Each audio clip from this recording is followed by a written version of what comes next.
Oop asks, wife won't stop overscheduling kids and it's ruining our family. What should we do? I am not the oop. This is a repost from you, activity throwaway. I have made a couple of minor formatting changes. Paragraph breaks. For easier reading. Hashtag post. The 20th of January 2020 wife won't stop overscheduling kids and it's ruining our family. What should we do? My kids are 9 and 7. Recently we've been having a lot of trouble with them being generally disrespectful to us. Spitting, hitting, mimicking, and disrespect in general is common in our house. After thinking about our situation, I realized that it may be due to the amount of activities they do because they don't get a break. And we don't have any time to enforce discipline. We also don't pitch into chores together as a family. Nor do we have regular, family time. Me and my wife both understand the value of extracurricular activities. I was especially eager to sign them up, since I didn't have any activities as a kid. However, I think we may have gone overboard. My 9-year-old does 8, while my 7-year-old does 6. On school nights, when they come home from school, they have no time to do anything except pack any equipment they need for their activities, and then go to their activities. They even have to eat their dinner in the car on most nights. We usually don't get home from their activities until 8 p.m. Of course, when we get home, they're tired and want a break. They haven't had one all day. However, they have homework to do, but they're too tired to do it. So they act up and disrespect us. We usually are up until 10:30 p.m. or later trying to get homework done. So then they're tired in the morning. I think that the solution to fix this chaos would be to cancel at least half of their activities so that we aren't so overscheduled. When I brought this up to my wife, however, she wouldn't hear of any of it because she says that extracurriculars are so important. She says that it's important for kids to be exposed to many different things and to receive the structure and socialization extracurriculars provide. While I do agree with that, I feel like she's gone overboard. And when I refuted her point, it devolved into a big fight. What should I do to fix T? Some of OOP's comments. Commenter: I don't understand how they can possibly do that many after-school activities. I have 3 kids, 4, 9 and 11, and I couldn't imagine them doing 3 activities each at the same time. Oop. Oh, it's possible if you want to live in our current situation. My 9-year-old is signed up for violin, piano, swimming, tennis, karate, scouts, math tutoring, and Spanish school, while my 7-year-old is signed up in violin, ballet, gymnastics, swimming, math tutoring, and Spanish school. I'd like to reduce this to 1 physical activity and 1 instrument. And it's not like my wife is doing this for childcare. She sits in on any activity where it is allowed. As for the food, it's not like they're picking something up from McDonald's. My wife cooks their dinner while they're at school, puts it in the fridge, and gives it to them to eat on the way to their first activity. But I wouldn't like eating cold dinners in the car every single day. Oop. Their toys go untouched for days at a time because they just don't have time to play. Also, where other families have living rooms filled with toys, our family room is devoid of toys. Instead, it has little desks for the kids to do their homework and any other worksheets my wife deems important for them. Commenter: what does your wife do? Does she stay at home? Maybe she's bored and projecting it on your kids. Maybe mommy needs to find a hobby outside of being a mommy. Oop. She works a part-time receptionist job in the mornings, but stays home in the afternoons and evenings.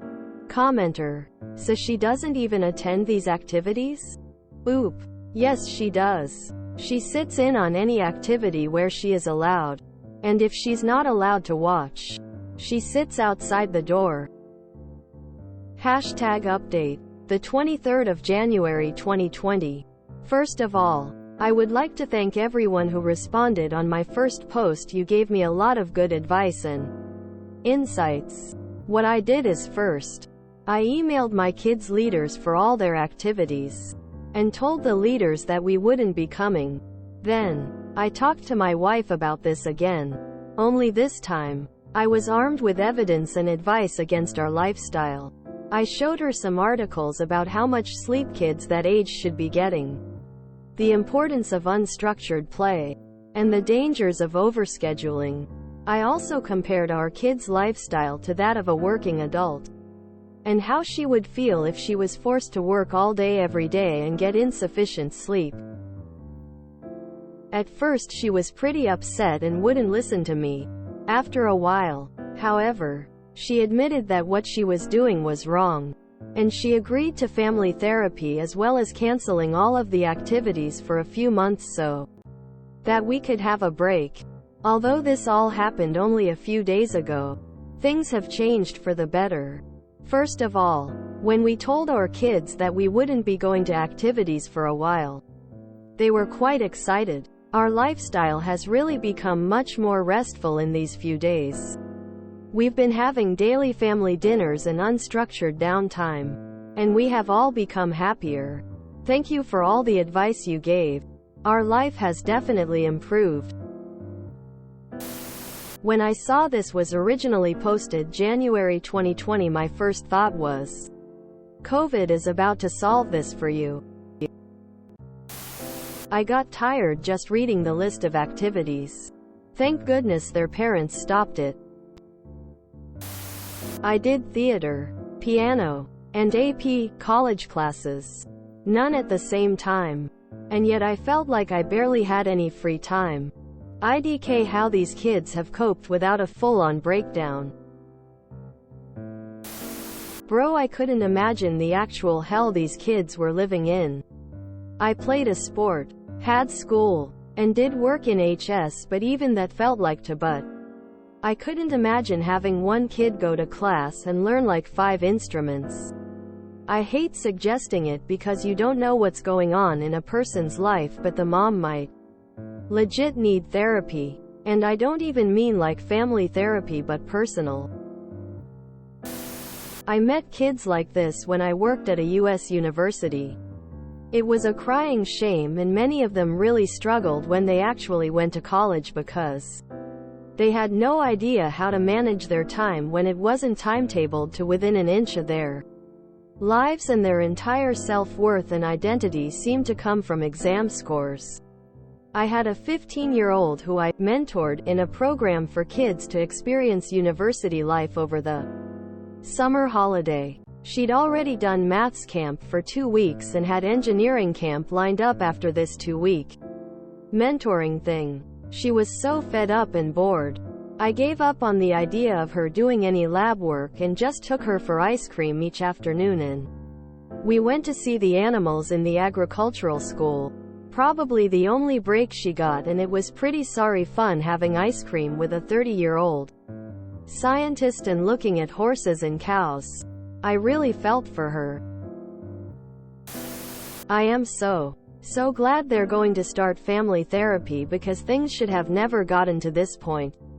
The simple fact that the parents considered karate practice more important than adequate sleep is seriously messed up.